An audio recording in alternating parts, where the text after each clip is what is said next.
creo que pone la primera pregunta, dice, ¿sabe dónde se encuentran las 10 tribus perdidas de Israel y cómo identificarlas en la actualidad? Hay diferentes teorías con respecto a eso, y me refiero con respecto a la ubicación. Hay una persona en Estados Unidos que dice haber tenido una revelación en la que se le dijo dónde estaba cada tribu y cosas así, pero no estoy completamente de acuerdo, pues no, por lo que vemos en la escritura principalmente. Por un lado, la escritura nos dice en el Nuevo Pacto que no debemos caer en contienda o debate por cuestiones de genealogías interminables que no llevan a nada, y eso tiene que ver en parte con el hecho de ese misterio de la pregunta suya, puesto que la escritura habla de que el pueblo sería esparcido por sus pecados por todo el mundo, y así sucedió efectivamente. Y por otro lado, o sea, en el sentido positivo de lo que podemos ubicar, aunque no necesariamente directamente la tribu específica, según el libro de Deuteronomio, se menciona ahí las maldiciones que caerían sobre el pueblo de Israel por haber caído en pecado, y a través de lo que está ahí descrito y lo que podemos ver en la historia, se puede ver, además de otros detalles de la historia específicos, como por ejemplo el que habían israelitas sefardim en España cuando en 1492 nos echaron de ahí y nos echaron en América, así como también por otro lado había yahudim en África cuando otros les vendieron como esclavos a Estados Unidos y fueron esparcidos por Norteamérica. Entonces, la gran mayoría de las tribus de Israel verdaderas, porque esa es otra cosa, hoy en día eso se ha cambiado en la percepción de la sociedad, quiénes son los verdaderos israelitas, puesto que ese lugar lo llegaron a pues tomar unos impostores que son descendientes, unos de los Khazar o los Házaros, como les llaman en español, y por otro lado otros descendientes de Esaú, que era el enemigo hermano de Israel, pero enemigo, y Esaú, que se convirtió en Edom también. De ahí vino los romanos, y después hubo una gran cantidad que se fueron convertidos por John Hircano al judaísmo, como unos 150 años antes de venir el Mesías. Y ya para cuando vino el Mesías, algunos edomitas judíos habían tomado posiciones de poder, y después con el tiempo se multiplicaron y llegaron a tomar mayor control, y tanto así que en la misma enciclopedia judía dice que los judíos de hoy en día son en realidad edomitas. Obviamente no todas las enciclopedias judías, una enciclopedia judía en particular. Y como venía diciendo, en lo que respecta a lo que está escrito en Deuteronomio y la historia, lo que sucedió con los sefardim de España y los yahudim que estaban en África, se deduce que la gran mayoría hoy en día es lo que llaman erróneamente latinos, más los negros que estuvieron en esclavitud en Estados Unidos, que no eran descendientes de Cam, como aquellos que sí y los vendieron. Entonces, decía, ¿sabe dónde se encuentran las 10 tribus perdidas? La escritura dice que estarían esparcidas por los 4 ángulos de la tierra, o sea, están en el mundo entero, pero por lo que vemos también en la escritura y en las profecías, se deduce que la gran mayoría se encuentran en el occidente, o sea, en América. ¿Cómo identificarlas en la actualidad? Como le digo, a través del libro de Deuteronomio y lo que vemos en la historia que sucedió, pero poder identificar exactamente cada tribu o saber que una persona es de una tribu específica, eso considero lo llegaremos a saber ya una vez que se dé la cosecha, o sea, cuando estemos en la presencia del Todopoderoso y Él ubique a cada uno según su tribu. Hasta el momento pues se pueden más o menos, en algunas tribus se pueden sacar algunas deducciones, como por ejemplo a través de lo que caracteriza a cada tribu, ya sea en su estandarte o la forma en que actuaban.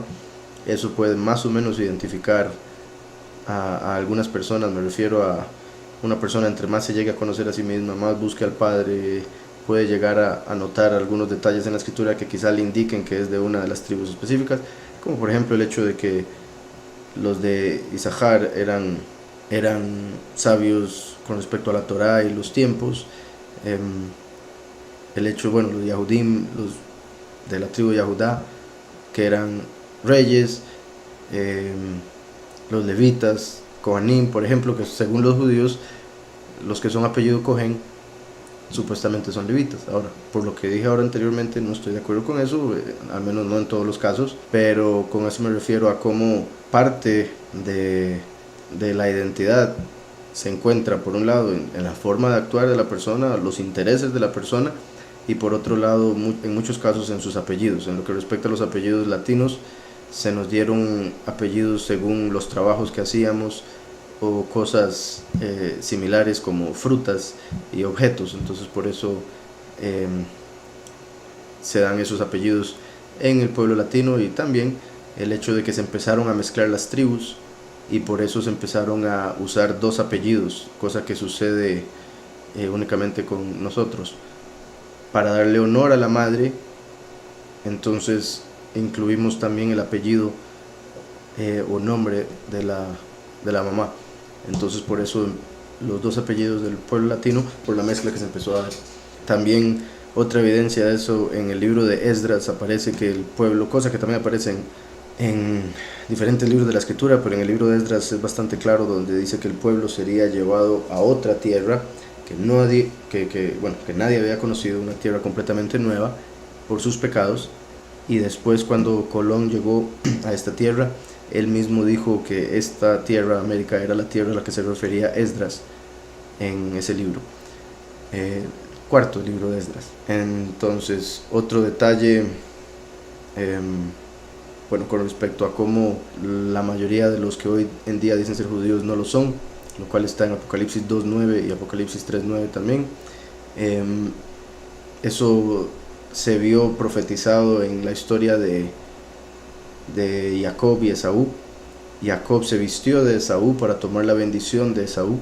Entonces, en venganza, Esaú tomó el lugar de Jacob ante la sociedad con el tiempo, obviamente. Pero eso haya quedado claro.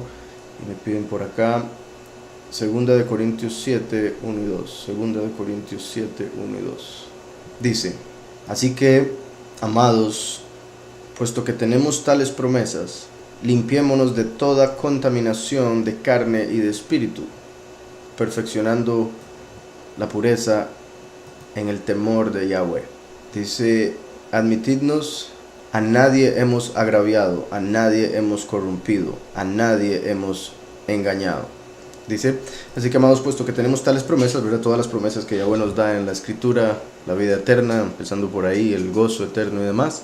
Dice: limpiémonos de toda contaminación de carne y de espíritu. Debemos buscar nosotros, a través de todo lo que hagamos, lo que pensemos, lo que hablemos, buscar purificarnos poco a poco, limpiándonos de toda contaminación de carne y de espíritu. Cualquier cosa que pueda contaminarnos debemos evitarla, perfeccionando la pureza en el temor de Yahweh. Entonces, entre más nos vamos limpiando, más nos vamos perfeccionando y separando del mundo y del mal para el Todopoderoso. Y cierra después, el otro verso diciendo: a nadie hemos agraviado, a nadie hemos corrompido, a nadie hemos engañado. Ahí está Pablo dejando claro y pidiendo que la gente lo admita, de que él en ningún momento buscó o agravió a nadie, no corrompió a nadie, más bien los purificó con su enseñanza, y a nadie engañó. Pero sí, ahí cierra ese verso. Espero haya quedado claro. Puedo explicar 1 Samuel 20:30, porque Saúl dirá para confusión de la vergüenza de tu madre. 1 Samuel 20:30. Voy a leer en contexto desde el 28. Dice: y Abunatán respondió a Saúl: David me pidió encarecidamente que lo dejara ir a Betlehem. Me dijo: te ruego que me dejes ir, porque nuestra familia celebra sacrificio en la ciudad y mi hermano me lo ha demandado. Por lo tanto, si he hallado favor a tus ojos, permíteme ir ahora para visitar a mis hermanos. Por esto no ha venido a la mesa hoy. Perdón, por esto no ha venido a la mesa del rey.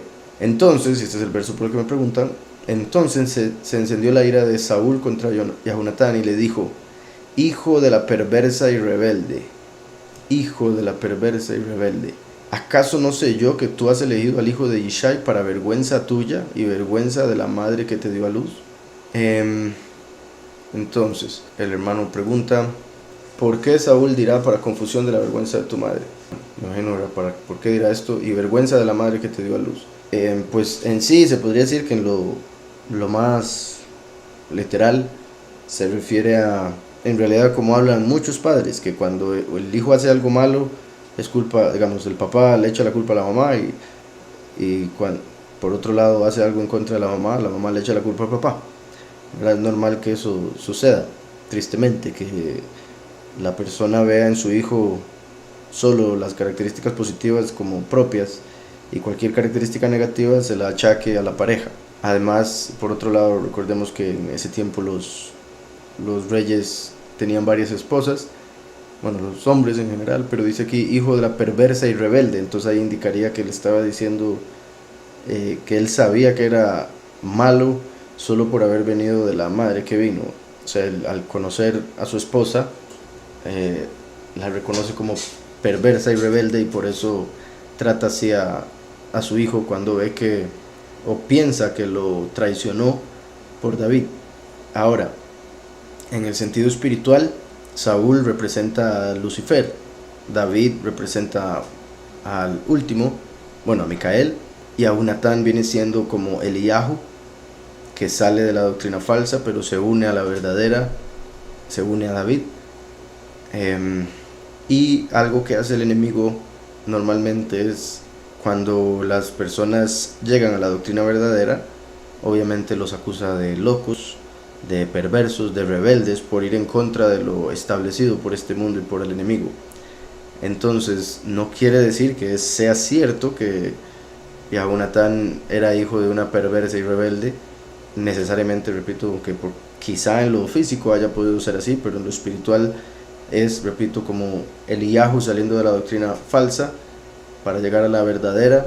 Sin embargo, Lucifer o Satanás poniendo pensamientos en su corazón de traicionero, de estar en la mentira, de ser hijo de la gran ramera, básicamente. Entonces dice, hijo de la perversa y rebelde, ¿acaso no sé yo que tú has elegido al hijo de Yishai para vergüenza tuya y vergüenza de la madre que te dio a luz? Entonces, aquí él vio que sería como Lucifer reconociendo que Eliyahu sigue a Mashiach en vez de seguirle a Satanás, ¿verdad? Proverbios 19:26 dice, el que roba a su padre y ahuyenta a su madre es hijo que causa vergüenza y acarrea oprobio. Bueno, y en Proverbios también hay otros donde menciona las cosas que pueden hacer los hijos y que pueden avergonzar a la madre. Entonces ahí claramente hay conexión con eso que acabamos de ver de Samuel, del libro de Samuel. Por ejemplo, Proverbios 10:1 dice, el hijo sabio alegra al padre, pero el hijo necio es la tristeza de su madre. Entonces por eso él haría alusión a su madre, por eso que estaba haciendo Jehonatán. Otro aquí dice, la vara y la corrección dan sabiduría. Proverbios 29:15, pero el muchacho consentido avergüenza a su madre. Espero le quedó claro, hermano. Dice, quisiera saber qué tan cronológico es el libro de los evangelios. Juan, o es más narrativo, se puede organizar cronológicamente en caso que no lo sea con los otros tres. Pues es que bueno, el libro de Juan es un libro que literalmente obviamente se refiere a todo lo que Yahushua el Mesías hizo, pero espiritualmente se refiere a la venida del Hijo del Hombre, a la venida del último. Entonces la forma en que Juan acomoda la cronología de los eventos en su libro son, se podría decir, de una manera profética, anunciando lo que sucederá en el fin de los tiempos, durante los 3 años y medio de prédica de los 2 testigos.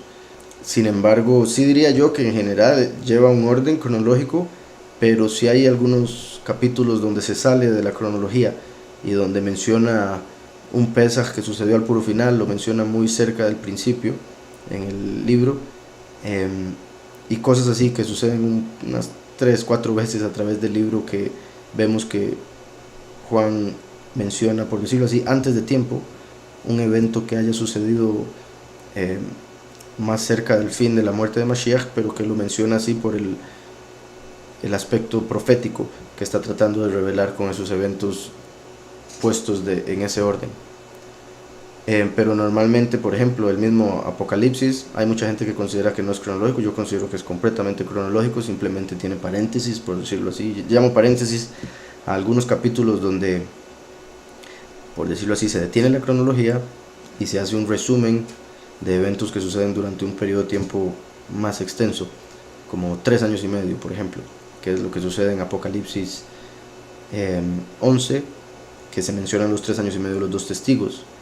Sin embargo, sigue la cronología porque lo que hace es mencionar la muerte de los 2 testigos, la cual sucede antes de la 7ª trompeta. Entonces, en realidad lleva una cronología, pero hay que, por decirlo así, llevar uno mismo con mucho cuidado la lectura para saber en qué momento continúan los tiempos a los que se refiere. Entonces, en cierta forma es lo mismo que sucede con el Evangelio de Juan, puesto que lo escribió el mismo apóstol.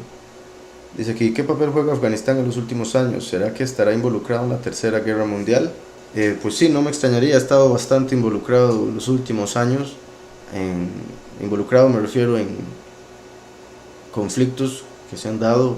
También obviamente Estados Unidos ha sido en muchos casos causante o que ha provocado muchos de esos ataques. Pero sí, no me extrañaría. Ahora no, vamos a ver una cosa por aquí. No le podría decir exactamente qué rol va a jugar, pero más que todo al estar ahorita convirtiéndose en un país completamente musulmán y bajo el control del talibán, no me extrañaría que lo vayan a utilizar para más destrucción, por decirlo así, en el futuro cercano, puesto que, como he dicho varias veces ya, el Islam lo van a utilizar como ejército de la bestia, básicamente.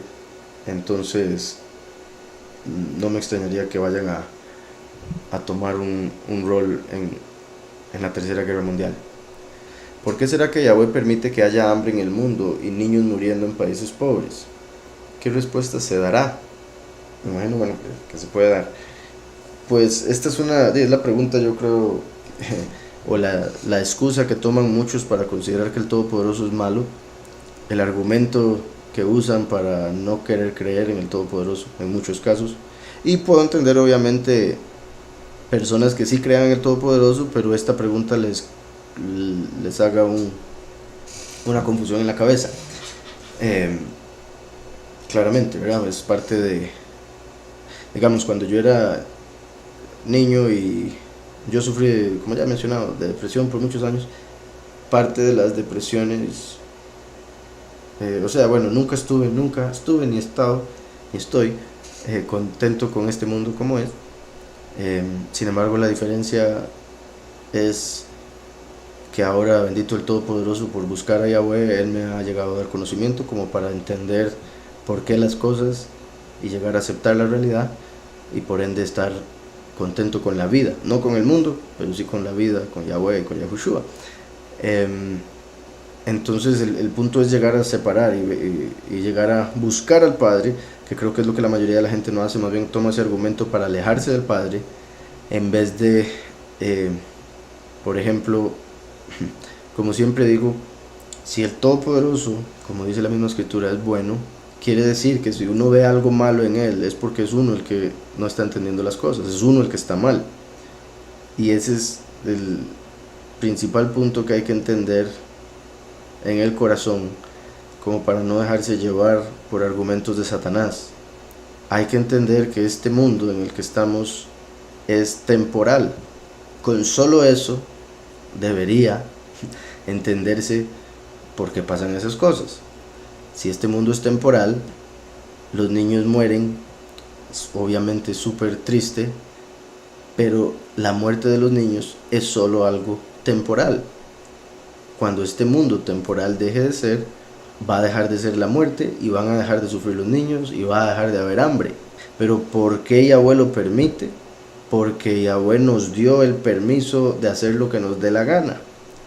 Y hay mucha gente que roba, y no me estoy refiriendo a personas que roban cochinadas ahí en la calle, o sea, cosas pequeñas me refiero, sino los bancos mundiales que han robado a países enteros como para ponerlos en la pobreza, y ellos les ha valido que niños mueran de hambre, y Yahweh se los ha permitido porque después va a pedir respuesta en el juicio final a cada persona por cada cosa que ha hecho. Y en ese momento esos niños que sufrieron van a estar vivos sin ningún problema, completamente felices eternamente, mientras que todos esos hombres que hicieron sufrir a esos niños con sus decisiones, con sus robos, con su control, etcétera, van a tener que pagar eternamente. Ahora, ahí es donde mucha gente tiene un problema, porque entonces dice, entonces hasta la otra vida, entonces, ¿por qué no puede ser en esta vida? Una persona así obviamente no tiene fe en lo eterno, no tiene fe en lo que está escrito, y quiere todo ya. Por ende está actuando como un niño malcriado, está actuando como una persona, un niño inmaduro, porque piensa que todas las cosas tienen que ser como ella o él cree que deben ser, según lo que su corazón engañoso le dice que debe ser. Entonces quiere el cielo ya, quiere la eternidad ahorita, lo cual no tiene sentido, porque vuelvo y repito, el ahorita es el presente que está en el medio del pasado y el futuro, y eso lo hace temporal. Entonces, si todo lo bueno viniese ahorita, eventualmente se acabaría, y ahí estaría la gente diciendo, ¿por qué Yahweh permite que lo bueno se acabe? Entonces debemos buscar al Padre, su bondad, para que nos dé el entendimiento de por qué las cosas pasan como pasan, entendiendo que Yahweh tiene un plan para absolutamente todo lo que pase. Vuelvo y repito, ¿por qué lo permite Yahweh? Porque nos da libre albedrío. Nos dio libre albedrío desde Adán y Eva, cuando decidieron comer el fruto del conocimiento, mismo pecado que toda persona ha cometido cuando comete el primer pecado en su vida, y aún así continúa pecando y metiéndose en el mal y trayendo consecuencias a su vida, y no solo a su vida, sino a la vida de los que lo rodean. Y es así como eventualmente llega a haber hambre y muerte y enfermedad. Entonces le echan la culpa al Todopoderoso, cuando es el hombre el que ha traído toda esa maldad, toda esa muerte, toda esa hambre. Es el hombre el que ha traído eso, el que lo ha pedido con sus acciones, con sus palabras, etc. Pero después, cuando le sucede, se queja y le echa la culpa al Todopoderoso. Pero eso sería como decirle al Todopoderoso, ¿por qué me diste libre albedrío?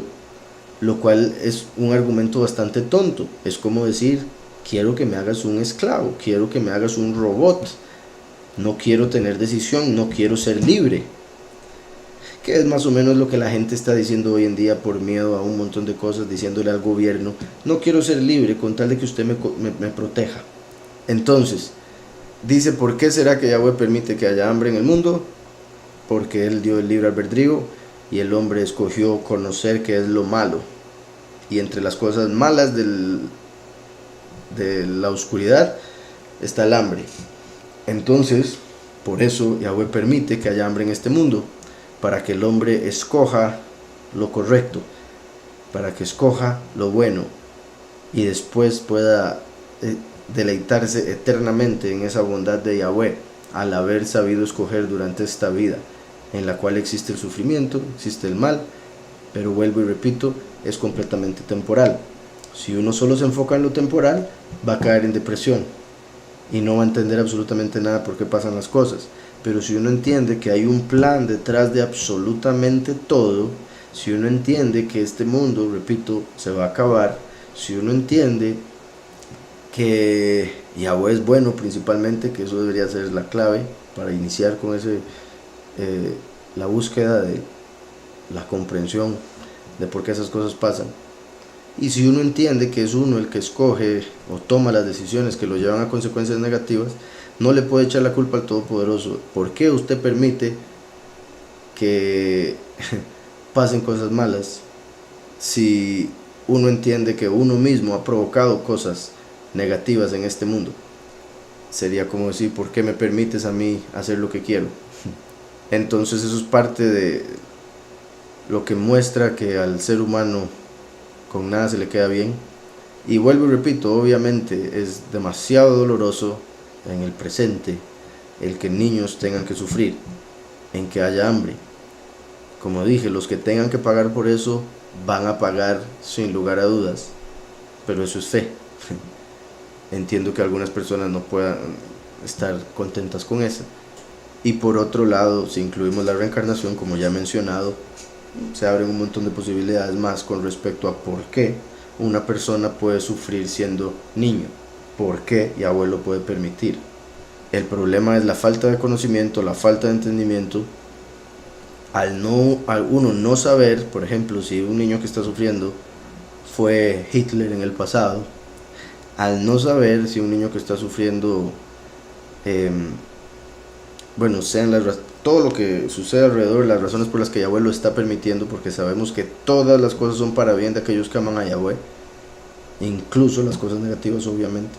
Entonces, al no saber todas esas cosas, todos esos bienes que vienen a través de ese mal, al no saberlo, el enemigo empieza con acusaciones y con argumentos negativos y con depresión y con dardos para hacer a la persona alejarse de Yahweh, para hacer a la persona rechazar el plan del Todopoderoso y por ende todas esas cosas buenas que Yahweh tiene preparadas. Pero que, repito, en la inmadurez espiritual, al no entender esas cosas, la persona dice: no existen tales cosas, no va a haber nada bueno, esto es solo malo y punto, y por ende el creador es malo y bla bla bla bla bla bla. Dice: me gustaría saber tu opinión acerca de lo siguiente. Si se sabe que la vacuna modifica el ADN, si una persona recibe la vacuna y se casa con una que no la recibió, ¿se puede contaminar? Según algo que estaba leyendo la vez pasada, bueno, fue en el estudio de inglés de Pfizer, unos documentos que salieron de Pfizer, sí hay contaminación, como pone usted acá, de una persona que no está inyectada con solo estar cerca o rozando una persona que no se ha inyectado. Y con más razón si hay relaciones sexuales, por supuesto, ya que hay una mezcla que se da. Ahora, que aquello con lo que se contamine llegue a ser un cambio de ADN en la otra persona, eso ya es otra cosa. Eso habría que verlo, y no he visto algo específico que diga que aquello con lo que se contamina también le cambia el ADN. En sí es que a las personas que se les cambia, se les pone la inyección, se les da un cambio en el ADN. Parte de ese cambio que se les da es que empiezan a producir lo que, como decía, podría contaminar a otra persona, que contamina su propio cuerpo y podría transmitirse a otra persona que está cerca. Principalmente lo que han visto también es el problema para multiplicarse. Una vez que se da la inyección, se pierde la capacidad de procrear. Dice: ¿cómo ser positivo, optimista dentro de todo lo que falta y lo que ya se está viviendo relacionado con el apocalipsis, y solo con escucharle se eriza la piel? En realidad, como he explicado, uno más bien, lo que está sucediendo, a pesar de ser malo, debería a uno alegrarle, porque es una muestra de que todo lo que está escrito se va a cumplir. Y si se va a cumplir las plagas, se va a cumplir la vida eterna y el gozo eterno y todo lo demás. Si uno ve que ya las señales se están dando, debería estar contento, porque se confirma que falta poquitito tiempo para ya estar en la vida eterna. Lo triste es que la gente no quiere ir al Padre, la gente no quiere tener la vida eterna, la gente quiere esta vida, quiere este mundo. Y ahí es donde difieren con el Padre, y como dice la Escritura, el que es amigo del mundo se hace enemigo de Yahweh. Entonces debemos rechazar este mundo, y una vez que hacemos eso, vamos a estar contentos de ver que se está viniendo abajo, porque quiere decir que Yahweh nos va a dar el nuevo cielo y nueva tierra, que va a establecer su reino. Se va a cumplir la voluntad de Yahweh en la tierra como en el cielo, como se da en la oración que hizo Mashiach como ejemplo. Por otro lado, la Escritura dice que Yahweh hizo vasos para la ira, o sea que los que son de Yahweh no son los que van a pasar por ese sufrimiento que viene. Entonces no debería afectarnos. Pero aún así, si fuese por X razón la voluntad de Yahweh que uno tenga que pasar por algún sufrimiento, uno debe estar dispuesto, porque sabemos todo el sufrimiento que pasó Mashiach para morir por nuestros pecados, para pagar por nosotros, para que podamos entrar a la vida eterna. Y cualquier sufrimiento que pueda venir en esta tierra es solo temporal, como todo en este mundo. Entonces, debemos estar dispuestos a sufrir por Mashiach, así como Él sufrió por nosotros, pero en general entender que lo que viene, el castigo que viene, no es para los que son de Yahweh, no es para los justos, no es para los que sirven al Padre, más bien es para castigo de aquellos que se han levantado en contra de Yahweh y en contra de su pueblo. Entonces no hay que dejarse llevar por lo que ven los ojos. Como dice la escritura, nosotros no caminamos por vista, sino por fe. Nosotros caminamos por fe. Y como dice también la escritura, caerán 1000 a mi lado, y 1000 a mi izquierda y 10.000 a la derecha, pero no llegarán a mí. Como cuando David iba a la guerra. Hay que entender que por más que caiga el mundo entero alrededor de uno, si uno está con el Todopoderoso, uno va a estar bien. Si uno está sobre la roca fuerte, aquellos que están sobre arena son los que van a ser llevados cuando todo esto pase. Y ya está pasando. Entonces, más bien debería, si usted pone los ojos en el Padre y en la Escritura, debería alegrarle lo que está pasando, porque es una clara muestra de que todo se va a cumplir. Dice por acá, ¿puede por favor explicar cómo uno puede ser parte de las 12 tribus de 144.000 siendo gentiles? Pero por un lado, vuelvo y repito, hay mucha gente que se considera gentil o que los ven como gentiles, que en realidad son israelitas genéticamente, pero no lo saben. Muchos. Entonces, a mí no me extrañaría que Yahweh recoja los 144.000 y que si los viera cualquier gente del mundo dirían, esos son gentiles, ¿cómo van a ser israelitas? Pero Yahweh conoce la genética de cada uno de nosotros, de dónde venimos y todo lo demás, y por ende Él,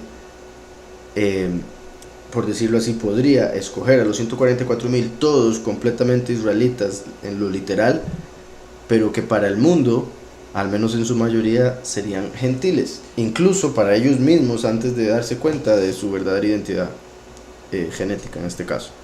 Pero por otro lado, la escritura claramente dice en Gálatas, Colosenses, Romanos, que en Yahushua no hay griego ni yaudí, porque todos son uno. ¿Sabes? Dice por acá Gálatas 3:28, ya no hay yahudí ni griego. Entonces en el Mesías ya no existe tal cosa como la carne, como si la carne significara algo con respecto al espíritu, sino que Yahweh escogió antes de Mashiach al pueblo de carne israelita para representar a aquellos que aceptarían a Yahushua y se vestirían de Mashiach al creer en él, y se convertirían en un solo pueblo al ser el cuerpo de Mashiach. Entonces ya no hay ya no hay yahudí ni griego, no hay esclavo ni libre, no hay hombre ni mujer, porque todos vosotros sois uno en Mashiach Yahushua. Este es un verso súper importante, y por ende, con este verso en realidad se podría decir que Yahweh pone entre los 144.000 a quien Él quiera. Aquellos que sean israelitas verdaderos. ¿Por qué verdaderos? Porque están en Yahushua. Pero repito, no me extrañaría por lo perfecto que es Yahweh, que todos terminen siendo incluso genéticamente israelitas, aunque hoy en día para la sociedad no lo sean, por lo que se les ha dicho de quiénes son los judíos y todo eso. En Colosenses 3:11 dice, donde no hay griego ni yahudí. Colosenses 3:9 al 12. No mintáis los unos a los otros, habiéndoos despojado del viejo hombre con sus hechos y revestido del nuevo. Lo que mencionaba ahora con respecto a uno muere a quien era, y se viste de Mashiach, entonces es una nueva persona. Mashiach es Yahudí, por ende uno es Yahudí. No mintáis los unos a los otros, habiéndoos despojado del viejo hombre con sus hechos y revestido del nuevo. Conforme a la imagen del que lo creó, se va renovando hasta el conocimiento pleno. Esto es hermoso, eso significa que vamos a llegar a conocerlo absolutamente todo. Después dice, donde no hay griego ni yahudí. Y vean qué particular, cuando dice, se va renovando hasta el conocimiento pleno. ¿Cuál es ese conocimiento pleno? Donde no hay griego ni yahudí. Entonces, entre uno menos conocimiento tenga de lo espiritual, más separación hace por la carne. Mientras uno menos conocimiento de lo espiritual tenga, más va a interpretar los mandamientos por la letra, terminando con mandamientos de hombres, por ejemplo. Pero el conocimiento pleno es aquel donde no hay griego ni yahudí, ¿verdad? Lo que llaman judío, por si algo. Donde no hay griego ni yahudí, circuncisión ni incircuncisión, cuando se entiende lo espiritual, lo que es la verdadera circuncisión. Cuando se llega al conocimiento pleno, se recibe el entendimiento de la verdadera circuncisión, de corazón y de oído, no la de carne que todo el mundo piensa que es la que los va a salvar. Bárbaro ni extranjero, esclavo ni libre, sino que Mashiach es el todo y en todos. Espero eso haya quedado claro. Por si algo también Romanos 10:12, porque no hay diferencia entre yahudí y griego, pues el mismo que es el soberano de todos es rico para con todos los que lo invocan. No hay diferencia entre yahudí y griego, y eso, si lo dice la escritura, ya es la tercera vez, el tercer verso que leo al respecto, entonces quiere decir que no hay diferencia, punto. Pero la gente continúa tratando de hacer diferencia, tratando de poner división, cuando Yahweh trajo unión. Entonces, porque no hay diferencia entre yahudí y griego, pues el mismo que es Yahú de todos es Shua para con todos los que lo invocan. Lo leí así porque las palabras que aparecen ahí como soberano y rico, palabras que se conectan con Yahweh, y la palabra Shua, que también es riqueza en hebreo. Dice, hermano, ¿es impuro comer carne de cerdo? ¿Hasta cuánto tiempo queda uno impuro? Pues de quedar impuro sería como Yahushua dice, hasta que va al baño y lo bota todo. Porque dice Yahushua, no es lo que entra por la boca lo que contamina al hombre, sino lo que sale por la boca lo que contamina al hombre. Porque lo que entra por la boca y va al estómago, después se echa en la letrina. Pero lo que sale de la boca viene del tesoro del corazón. Entonces, en realidad lo que contamina es las cosas negativas, las cosas malas que puedan salir de su boca, en contra del Padre, en contra de la verdad, en contra de su propia vida. Hay muchas personas que se dejan decir, en realidad diría el 99% de las personas se dejan decir cosas con la boca que no deberían, están atrayendo sufrimiento, están atrayendo dolor, pero lo hacen pensando que las palabras no importan o se las lleva el viento y todo eso, al exagerar y cosas así que hacen muchas veces. Entonces, esto que menciona acá es parte de lo que hablaba ahora con respecto al conocimiento pleno al que llegamos en Yahushua. Entre menos conocimiento se tenga de la verdad, más se queda uno atascado en la letra, y por ende no entiende a lo que se refiere cuando dice la escritura no comer cerdo. Se refiere a no ser como los cerdos. Uno es lo que uno come. Los cerdos tienen pezuña partida, pero no rumían con la comida. Representan personas que se hacen pasar por puros, se hacen pasar por, como dicen ellos, santos, pero no lo son en su interior. En su interior tienen un montón de cochinadas en su corazón. Entonces no es algo que usted pueda masticar y poner en su estómago para que su carne siga viviendo en este mundo. Lo que va a contaminar su alma es lo que usted crea en su corazón, esté pensando constantemente y después diga con su boca. Eso es lo que lo va a contaminar. Vamos a ver, dice, unas preguntas más. Dice Proverbios 27:14, el que bendice a su amigo en alta voz, madrugando de mañana, por maldición se le contará. Dice, es muy común desear bendiciones a las personas, entiendo que en silencio tiene más poder. Este proverbio es literal y debemos dejar de usar esa expresión tan generalizada en alto y solo bendecir secretamente. No, hermana, ahí a lo que se refiere es cuando, por ejemplo, digamos que usted esté dormida en su casa, tranquilita, descansando, un Shabbat, y que llegue alguien, por más hermano de la congregación que sea, a las 5 de la mañana gritando, bendiciones Neshama, bendiciones Neshama. Eso se le va a tomar por maldición, porque no está pensando en usted, está pensando en sí mismo y en verse como el bendito, el que da bendiciones. No está pensando en usted porque no está pensando en que usted está descansando a esa hora de la mañana, no está pensando en que usted puede estar dormida y al despertarle le arruinó el descanso. Por más que le esté diciendo bendiciones, la forma en que lo hace, el momento en el que lo hace inadecuado, va a causar molestia y por ende es una ofensa, aunque use la palabra bendición. Se refiere a uno pensar en los demás, se refiere a pensar en el descanso de los otros, tomar en cuenta la vida de los demás, ponerse en los zapatos de las otras personas y decir, como también vemos en la escritura, que hay que amar al prójimo como uno mismo y debemos hacer con otros lo que le gustaría a uno que hagan con uno. Por ende, si uno cuando está descansando le gusta que lo dejen en paz, uno no debería ir a quitarle la paz a alguien que está descansando.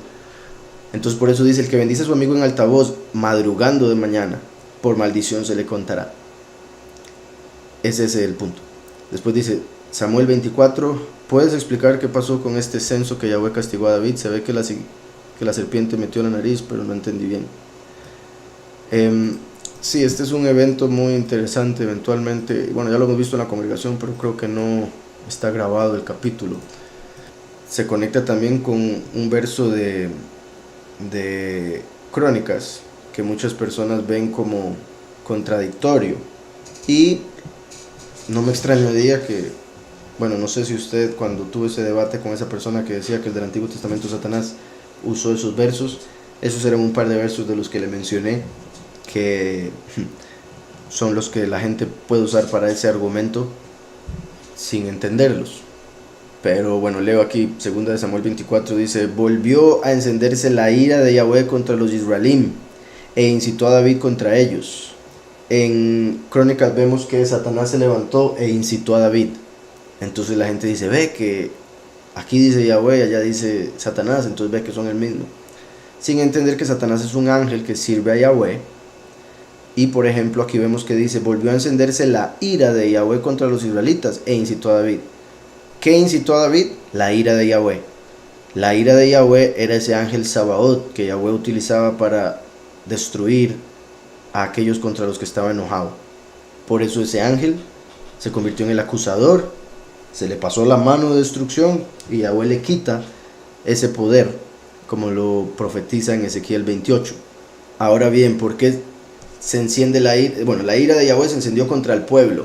Por eso dice ahí, volvió a encenderse la ira de Yahweh contra los israelitas e incitó a David contra ellos. Entonces, el rey, al ser el rey del pueblo, es la cabeza y el pueblo es el cuerpo. Entonces, como el pueblo estaba fallando, no podía ser castigado a menos de que la cabeza fallara. Entonces Yahweh incitó a David a cometer un fallo, en el sentido de que lo guió al hacer el censo, y está prohibido censar al pueblo de Israel por un par de razones. Una, David aquí contó al pueblo porque quería ver cuánta fuerza en el ejército tenía, cuánta fuerza en guerra tendría, y eso es pecado porque no es confiar en Yahweh. Yahweh dice que para él es más fácil ganar con pocos que con muchos. En sí, bueno, principalmente el punto es que cuando gana una guerra con pocos, se queda claro, se muestra que es Yahweh el que dio el triunfo. Pero cuando había mucho ejército, cometían el error de pensar que era por sus propias fuerzas. Entonces, el que David contase al pueblo para ver cuánta guerra tenían, cuánto ejército tenían para guerra, es una muestra de falta de fe, en que las guerras se ganan por Yahweh y no por el pueblo, no por los soldados que se tengan. Segundo, la escritura dice que Yahweh prometió a Abraham, Isaac y Jacob que multiplicaría al pueblo como la arena del mar y como las estrellas del cielo que no pueden ser contadas. Entonces, al decir que no pueden ser contadas, se están diciendo dos cosas. Una, se puede interpretar como son tantos que no se pueden contar. Pero segundo, está diciendo no se pueden contar. Entonces, contarlos es pecado. Porque si Yahweh dijo, yo los voy a multiplicar hasta que no se puedan contar, si uno los trata de contar, es una muestra de falta de fe en que es imposible contarlos. Porque él dijo, no se podrán contar. Y uno dice, voy a contarlos. Es como diciendo, sí se pueden contar, no son tantos. Yahweh no lo ha cumplido, no lo va a cumplir, entonces es falta de fe. Y por eso fue pecado el contar al pueblo. Por eso en el Éxodo vemos que la forma en que Yahweh le dio a Moshe para contar al pueblo cuando fuese necesario, para hacer trabajos y cosas así, era trayendo cada uno un medio shekel. Entonces traían un medio shekel, se contaban los medios shekels y así se sabía cuántas personas habían. Pero no se contaban las personas, se contaban las monedas, no se contaban las cabezas, se contaban los shekel. Y así no se caía en pecado. También un medio shekel, por más pobre, por más rico que fuese la persona, misma cantidad de dinero. Por un lado, si fuese diferente, sería un enredo. Pero por otro lado, porque representa que no importa si es rico o pobre, ante Yahweh valen lo mismo. Y por otro lado, cada uno un medio shekel, porque eso muestra que todos somos un complemento los unos de los otros. No somos completos si estamos solos. Por eso dijo Yahweh, no es bueno que el hombre esté solo y le haré una ayuda idónea, e hizo a Eva. Entonces medio shekel cada persona traía al templo para ser contados, porque eso representa que necesitamos del hermano. Entonces decía aquí, volvió a encenderse la ira de Yahweh contra los israelíes e incitó a David contra ellos, diciéndole, ve, haz un censo de Israel y de Yahudá. El rey dijo a Joab, general del ejército que estaba con él, recorre ahora todas las tribus de Israel, desde Dan hasta Beersheba, y haz un censo del pueblo para que yo sepa el número de los habitantes. Joab respondió al rey, entendiendo que eso no era el ideal del pueblo de Israel. Que Yahweh tu poderoso multiplique al pueblo 100 veces más de lo que es, y que pueda verlo mi soberano el rey. Pero ¿por qué se complace en esto mi soberano el rey?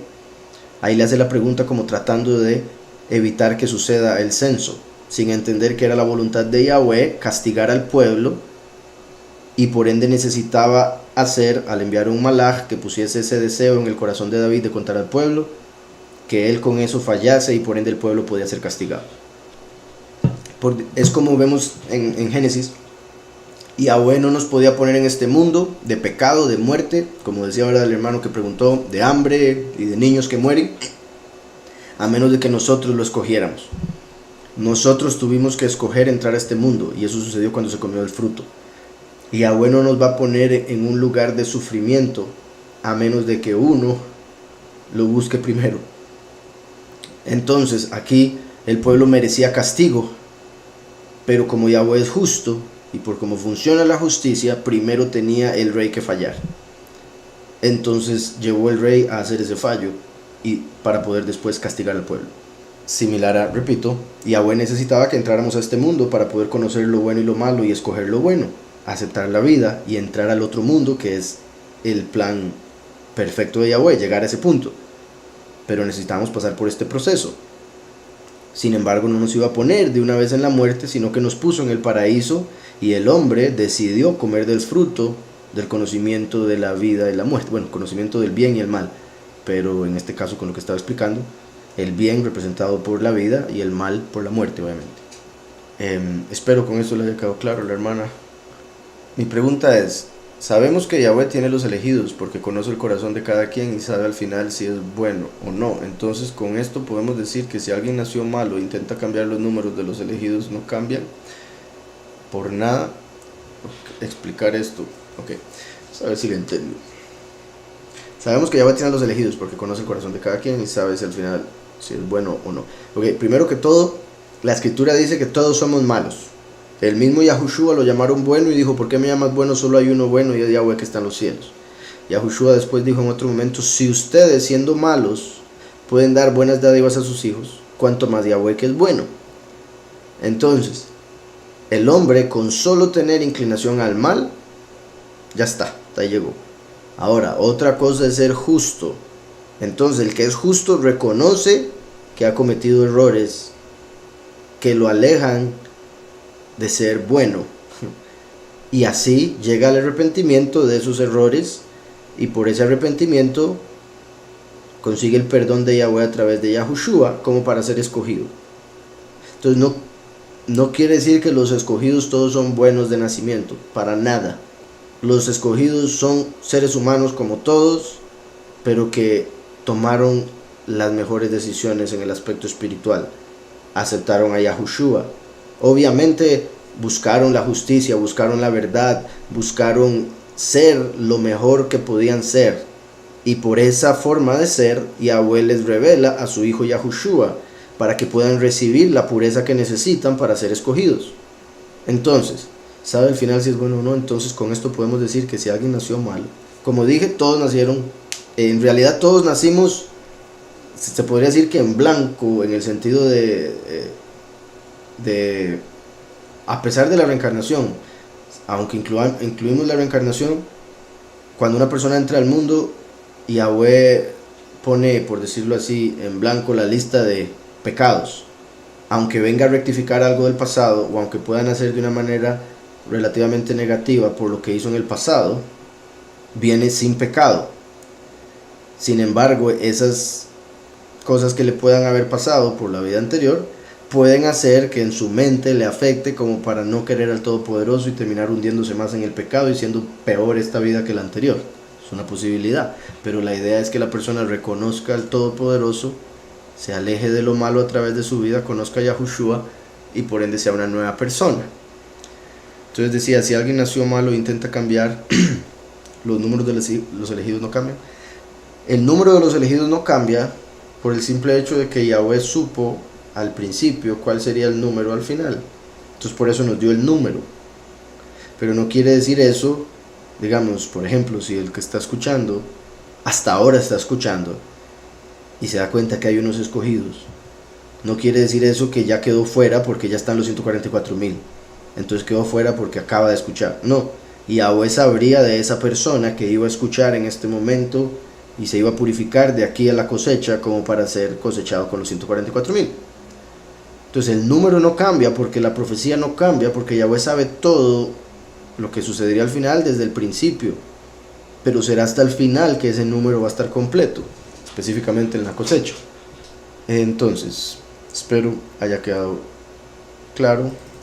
De acuerdo con Shaul, somos los Goyim, un pueblo sin ley para servir en lo nuevo del espíritu y no en lo antiguo de la letra. Y dice, son los gentiles un pueblo sin ley. Ahí, cuando Pablo habla de eso, se refiere a que los gentiles no tenían la Torá, entonces eran un pueblo sin ley, eran un pueblo sin Torá. Y Yahweh permitió que se mantuvieran sin Torá para que cuando llegasen al conocimiento de Yahushua pudiesen conocer la Torá a través del Espíritu y no a través de la acusación, a través de la condena. Y como dice, para servir en lo nuevo del Espíritu y no en lo antiguo de la letra. Lo antiguo de la letra es lo que entendían erróneamente los judíos que rechazaron a Yahushua el Mesías. Dice, cuando Yahweh bendijo a Ismael para llegar a ser una gran nación y darles 12 príncipes, ¿se puede decir que fue para establecer el Islam? No. Yahweh no estableció el Islam. Se puede decir que Yahweh vio que, bueno, ahí los 12 príncipes se mencionan en la escritura, pero en un sentido espiritual se podría conectar con los 13 imán, o 12 imán, y el número 13 que sería el Mahdi, que es lo que llamarían el Mesías de los musulmanes. Entonces más o menos hay conexión con el número de los líderes musulmanes que vendrían al mundo a través de la historia, según lo que está escrito ahí, entre los musulmanes. Entonces podría haber en cierta forma una conexión ahí profética, pero no que Yahweh hubiese establecido a Ismael para hacer el Islam. El Islam lo estableció el enemigo. Y de hecho usted puede ver en el mismo verso que el ángel que le menciona estas profecías a Agar, primero habla en tercera persona de Yahweh y después habla en primera persona con respecto a multiplicar a Ismael, lo cual parece indicar que es el ángel el que multiplicó a Ismael, y por ende muy posiblemente ese ángel es el que terminaría siendo adorado a través del Islam.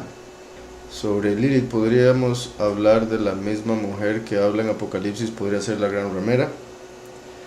Pues si hay una conexión directa, o sea, se puede decir que Lilith es como el ejemplo, pero la gran ramera viene siendo un espíritu, que sería como el espíritu de sabiduría diabólica,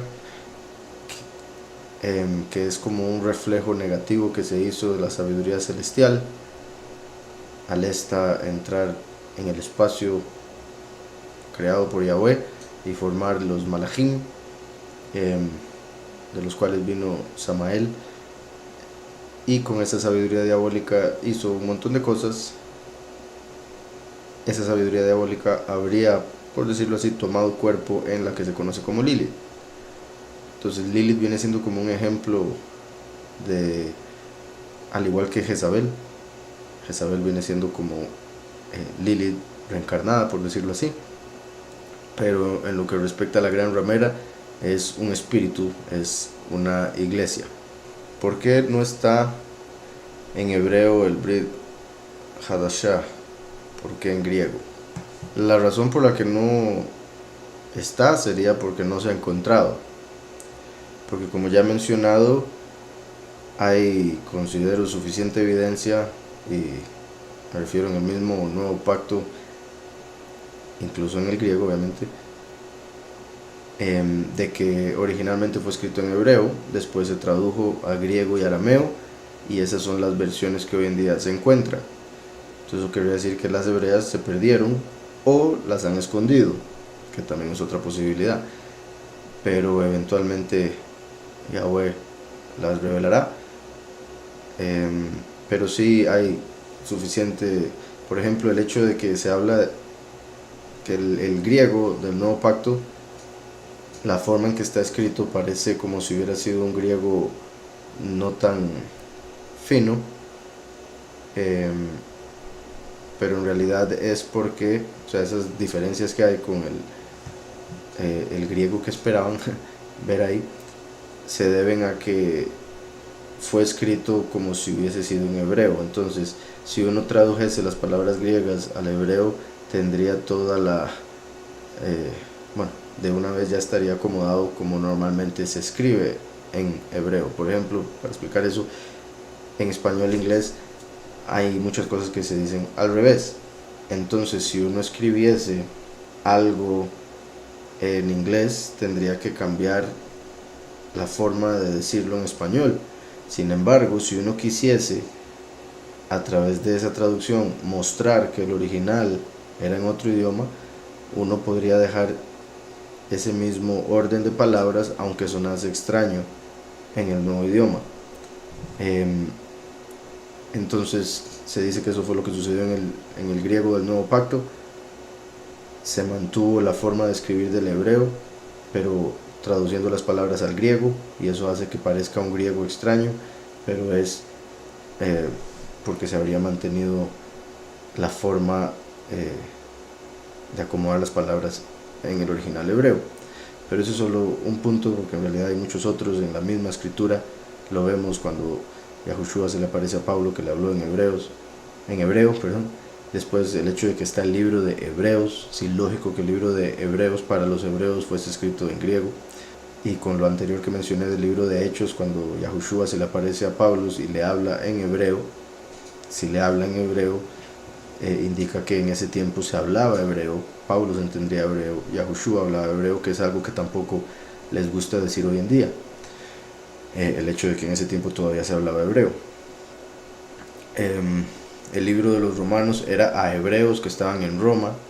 Entonces hay montones de detalles que muestran que originalmente se habría escrito en hebreo, pero esa versión, el original, se habría perdido y solo habría quedado el griego. Dice por acá, Éxodo 20:12 dice: honra a tu padre y a tu madre. Ese verso también para los padres que no tienen los nombres verdaderos, es padre y madre, punto. Ahora, hay personas que malinterpretan lo que honrar a padre y madre significa también, ¿verdad?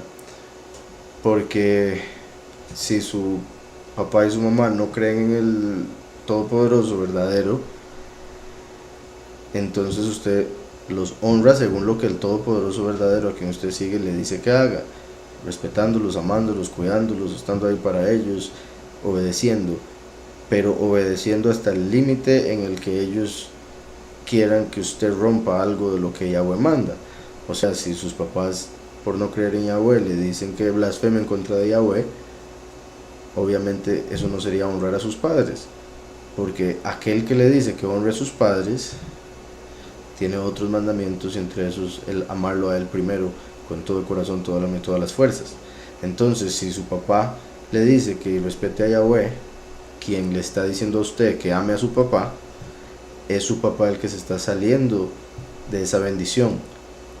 Y por ende, usted no puede hacerle caso a su papá o a su mamá en aquello que le haga quebrar los mandamientos que le da su Creador Todopoderoso. Pero honrar a papá y mamá es un mandamiento para todo papá y todo mamá. Dice por acá, puedo explicar 2 Samuel 1, el 14 al 22. Dice el verso 14: ¿Cómo no tuviste temor de extender tu mano para matar al ungido de Yahweh? Le dijo David. Entonces llamó David a uno de sus hombres y le dijo: ve y mátalo. Bueno, me voy a volver un poco porque voy a leer desde el 11. Entonces David, tirando de sus vestidos, los rasgó. Es que todavía faltaría más, pero continuar de ahí. Y lo mismo hicieron los hombres que estaban con él.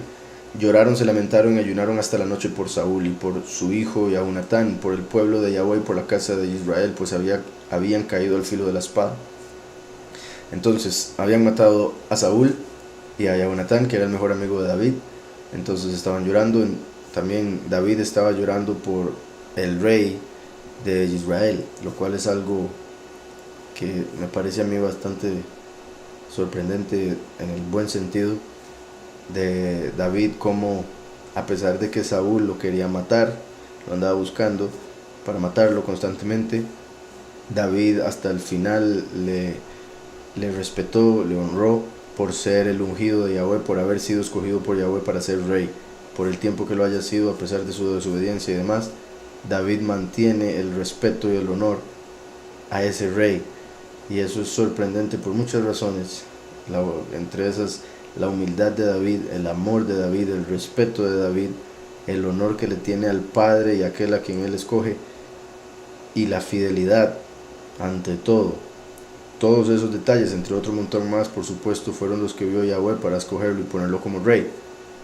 O sea, un rey que respeta la realeza tanto, y en el buen sentido de todo eso que acabo de mencionar, merece tener ese lugar de rey y ser más bien al que se respete.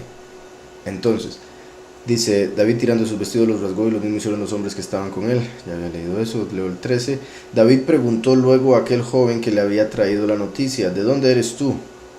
Soy hijo de un extranjero, amalecita, respondió él. Aquí esto es clave y sorprendente, porque Saúl, cuando desobedeció a Yahweh, parte de lo que hizo fue dejar vivir a la esposa del rey, que estaba embarazada, y de ese embarazo vino un hombre que estuvo a punto, si no fuese porque Yahweh hizo otro milagro en el futuro, de destruir a todo el pueblo israelita.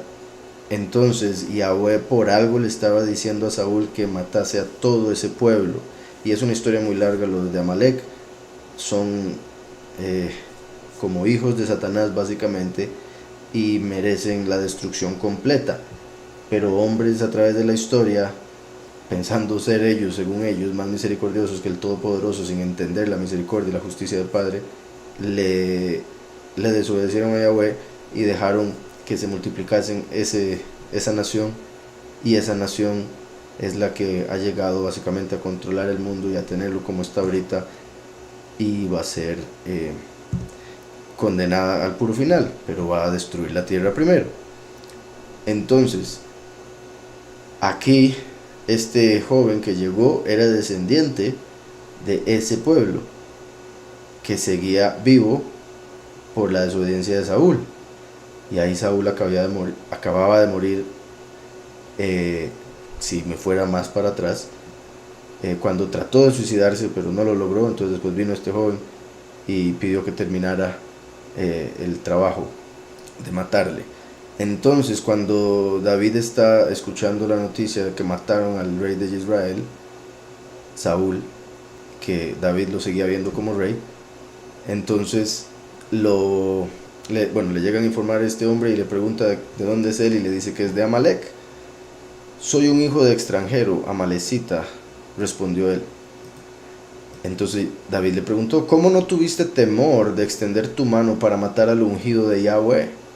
como dije, ¿verdad? Él había terminado lo que Saúl trató de hacer, de matarse.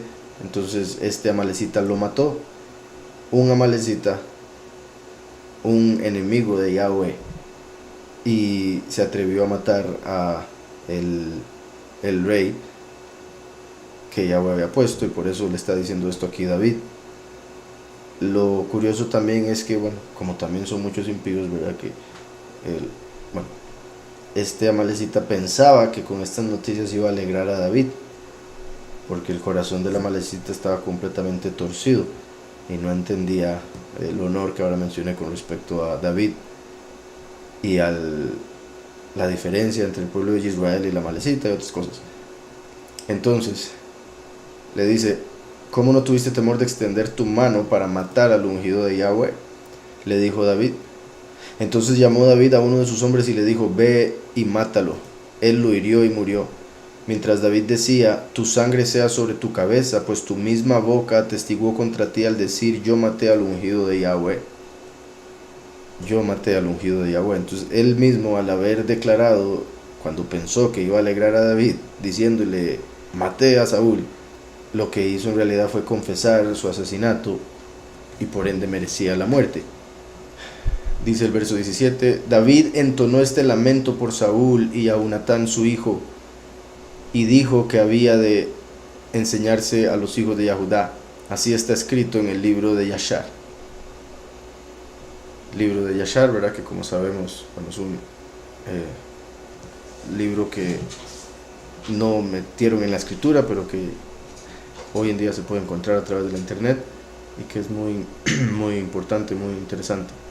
Ahora, el hecho de que, bueno, este cántico, si no específicamente no recuerdo ahí en Yashar, pero este es uno de los dos versos que se utilizan para confirmar el libro de Yashar como verdadero. Y bueno, dice el verso 19, que es el cántico: ha perecido la estima de Israel sobre tus alturas. Ha perecido la estima de Israel sobre tus alturas. ¿Cómo han caído los valientes? No lo anuncies en Gat, ni deis las nuevas en las plazas de Ascalón, para que no se alegren las hijas de los filisteos, para que no salten de gozo las hijas de los incircuncisos. Montes de Gilboa, ni rocío ni lluvia caiga sobre vosotros, ni seáis tierras de ofrendas, porque allí fue desechado el escudo de los valientes, el escudo de Saúl, como si no hubiera sido ungido con aceite. Sin la sangre de los muertos, sin la grasa de los valientes, el arco de Jonatán jamás retrocedía, ni la espada de Saúl volvió vacía. El hermano me había dicho que leyera hasta el 22. Por un lado, como dije, Jonatán era el mejor amigo de David, entonces no solo estaba sufriendo por Saúl, por el respeto que le tenía, sino por el gran amor que le tenía a Jonatán. Curioso que hablando de Saúl menciona: no lo anuncies en Gat, después de haber dicho cómo han caído los valientes, como si estuviese hablando de la caída de Heilel, como Gat, hablando de la rebelión de los ángeles. Curiosamente, David, como dije, representa a Micael, por ende sería como Micael lamentándose porque ese tercio de ángeles que eran poderosos decidieron rebelarse y por ende caer. Pero obviamente me refiero como en el sentido espiritual. Aquí en el literal, David estaba dándoles honor con esta canción, decidió escribirles una canción a ellos dos para darles honor. Entonces decía: no lo anuncies en Gad, ni de las nuevas en las plazas de Ascalón, para que no se alegren las hijas de los filisteos. Ascalón, bueno, empieza con Esh, el fuego, como el fuego en el que van a caer esos ángeles.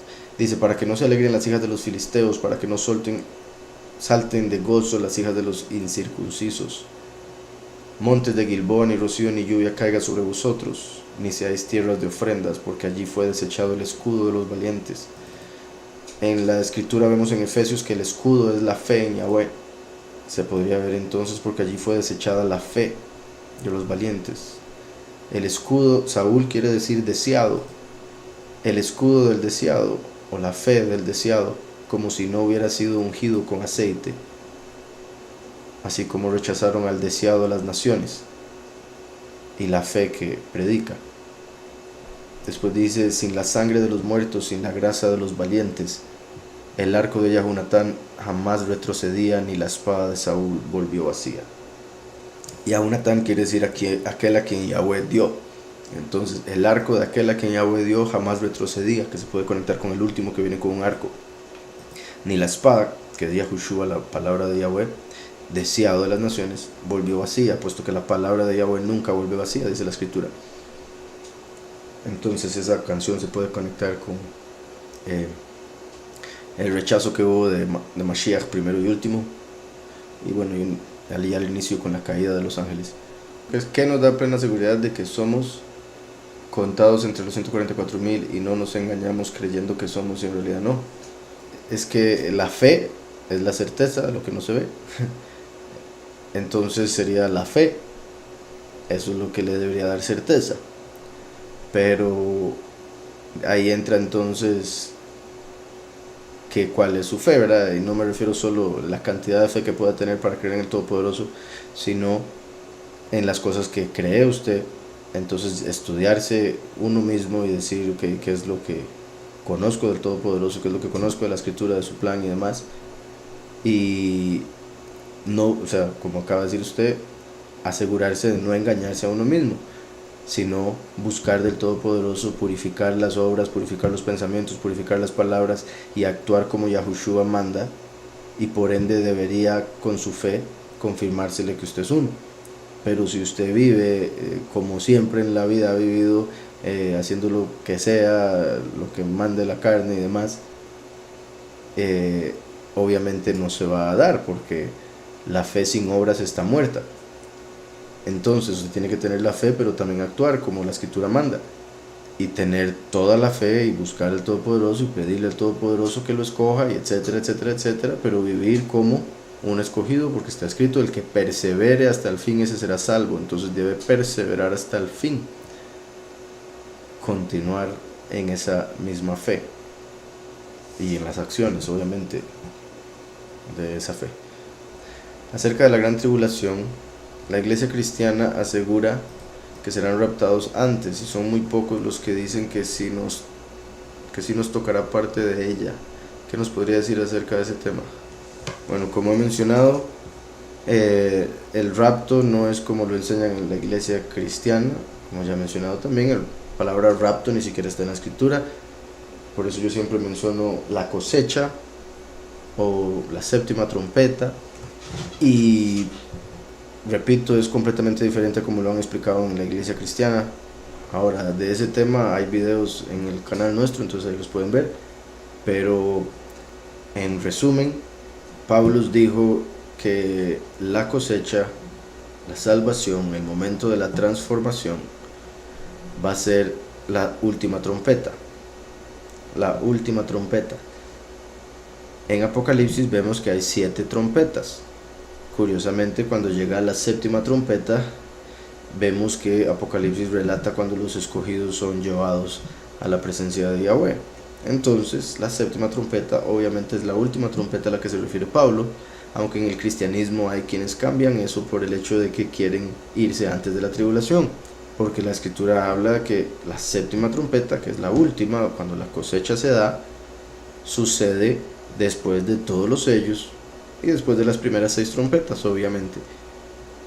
Entonces sucede al final de los primeros 3 años y medio, puesto que el fin de los tiempos sucede en 7 años. Pero esos 7 años de plagas se dividen en 2 mitades de 3 años y medio. Los primeros 3 años y medio se dan lo que se conocen como los sellos y las trompetas. La última trompeta es cuando los 144,000 escogidos son transformados en un abrir y cerrar de ojos. 144,000. Pero en el cristianismo enseñan que van a ser millones de millones de millones, todos los cristianos, y donde sea que se encuentren, cosa que no dice la escritura. El verso que ellos utilizan para decir que es donde sea que se encuentren es porque dice uno será tomado y otro será dejado. Pero los discípulos le preguntan al Mesías dónde serán llevados, y el Mesías les dice donde vean los buitres ahí va a estar el cadáver, o sea, los llevan a morir. Y si se lee esos capítulos donde habla de ese momento, antes de que dijese uno será tomado y otro será dejado, Yahushua había dicho Los que estén en el campo, los que estén en la casa, huyan a los montes cuando vean a la abominación desoladora en el lugar donde no debe estar, el que le entienda. Entonces Yahushua dijo que había que huir a las montañas, porque esa noche habrían dos en una cama, uno será tomado, otro será dejado. Entonces dice, huyan porque vienen por ustedes para ponerles la marca de la bestia, y si no se la ponen, los matan. Entonces de ahí lo que hemos hablado acerca de la huida, el momento donde se manifiesta el falso Mesías, los escogidos tienen que huir a las montañas, y en ese momento, en cuestión de unos pocos días, se da la séptima trompeta, cuando son cosechados, reunidos en la presencia del Padre. Entonces decía, acerca de la gran tribulación, la iglesia cristiana asegura que serán raptados antes. Como dije, eso es un error de interpretación por muchísimas razones. Dice, y son muy pocos los que dicen que sí nos tocará parte de ella. Sí, tristemente muy pocos leen la escritura. La escritura habla también acerca de los escogidos, como van a estar durante la tribulación, pero Yahweh los va a proteger. Entonces vamos a estar en este tiempo, pero Yahweh va a estar con nosotros, protegiéndonos. Dice, ¿realmente todos los sueños tienen interpretaciones? Pues sí, pero no necesariamente todos los sueños vienen del Padre, o todos los sueños... o sea, todo lo que uno sueña tiene un significado, por supuesto, sí, por algo la mente lo está proyectando, ya sea la mente, o el Padre, o el enemigo. Entonces tiene un significado sin duda todo. Pero si no quiere decir que ese significado vaya a ser algo profético todos los días que usted sueñe algo, profético en el sentido así que llamarían bíblico, ¿verdad? Porque en cierta forma de fijo va a tener algo conectado con usted, incluso para futuro, aunque sea las próximas 24 horas. Ella pregunta la diferencia entre alma y espíritu. Dice que en el Antiguo Testamento parece que cuando Raquel murió entregó el alma, igual Sara, Lea y todas las mujeres del Antiguo Testamento, pero cuando habla de los hombres se usa espíritu. Y dice, y murió Yosef y exhaló el espíritu. Abraham también, Moshe, Jacob, todos entregaron el espíritu. La pregunta es, ¿por qué aparece alma para las mujeres y espíritu para los hombres?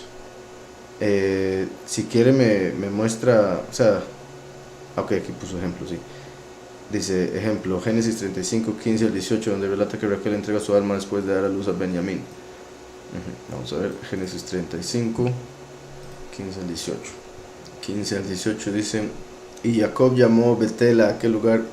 Más adelante, aconteció que como había trabajo en el parto, la partera le dijo, no temas porque también tendrás este hijo.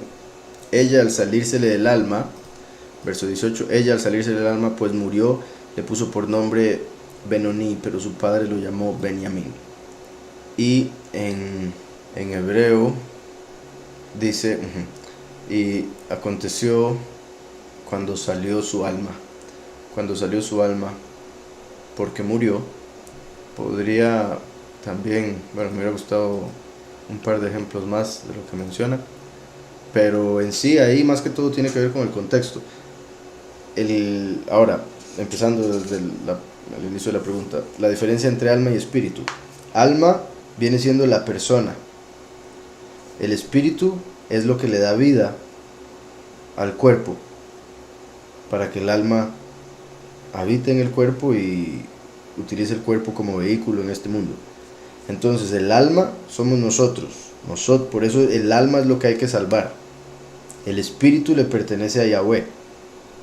Por eso la escritura dice que cuando la persona muere, el cuerpo va al polvo, el espíritu vuelve a Yahweh que lo dio, y el alma va al Seol. Es el lugar donde van las almas. En el Seol está el infierno y está el paraíso. Dependiendo de las obras de esa persona, el alma va al infierno o al paraíso. Entonces el alma es la persona, es lo que hay que salvar. El espíritu es lo que le da vida al cuerpo y al alma en sí, en este mundo. Viene del Todopoderoso. Yahweh es espíritu, está escrito. Y nosotros fuimos hechos de imagen y semejanza, por eso hay espíritu en nosotros, pero somos alma, que también obviamente viene siendo algo espiritual. Por si algo, en la escritura vemos que se mencionan 5 niveles del alma, que son Nefesh, que es lo que normalmente se traduce como alma, persona, a veces vida en la escritura. Después viene Ruach, que es lo que se traduce como espíritu. Después viene Neshama, que es lo que se traduce como aliento. Después viene Hayá, que es vida, y Yehida, que es, significa único. Y esos últimos dos niveles vienen siendo, se podría decir, lo que se recibe al tener al Mesías. Y Hayá, para tener vida eterna a través de la justificación, y Yehida, que viene siendo cuando confesamos el nombre de Mashiach como soberano para salvación, y por ende no hay necesidad de pasar por muerte, como los 144.000 no van a experimentar muerte. Eliyahu y Hanok, o Elías y Enoch, llegaron a ese nivel, y por eso Yahweh se los llevó sin que experimentaran muerte.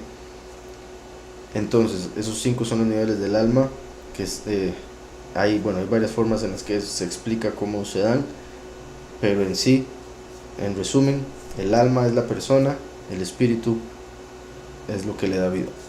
Por otro lado, como le dije, me gustaría ver más ejemplos con lo que dice, como para, según los contextos, referirme a por qué sale como sale. En este caso, con respecto a Raquel, dice ella, al salirse del alma, pues murió, le puso por nombre Benoni. Entonces, cuando estaba muriendo, básicamente, porque se le estaba saliendo el alma, ella le puso por nombre Benoni, que quiere decir hijo de mi aflicción. Pero su padre lo llamó Benjamín, porque no le iba a dejar con un nombre negativo. Y bueno, por varias razones más, obviamente, pero la física, por decirlo así, es esa. Entonces, como ella fue la que murió, por eso menciona alma. Pero en los otros momentos, cuando dice que salió su espíritu, entonces indica que ya dejó de respirar, dejó de vivir, porque se fue el espíritu. ¿Podría explicar cuál era la relación entre las palabras Adam, Adamá y rojo, que no recuerdo cómo se escribía? Recuerdo que era el hombre fue creado de la tierra roja, como se escribe en hebreo, cada una de estas palabras en hebreo, espero se me entienda. Ok, Adam es Aleph, Dalet, Mem. Adamá, Aleph, Dalet, Mem, Hey, que es el femenino de Adam. Adam es el hombre, Adamá es el suelo. El hombre fue hecho del barro, que se tomó del suelo, por eso se llama Adam. Edom es rojo, porque fue tomado de tierra roja. Entonces Adam se puede interpretar como hombre de sangre roja, porque también sangre es dam, por eso es roja también. Espero con eso sea suficiente, hermano. ¿Por qué se tienen malos pensamientos y deseos? No hablando sexualmente, sino de venganza y odio. Si en el corazón no se desea llevarlos a cabo y se ora por no pensarlos, y aún siguen ahí sabiendo que todo es por malas decisiones en la vida o pasado del cual se está arrepentido y temeroso.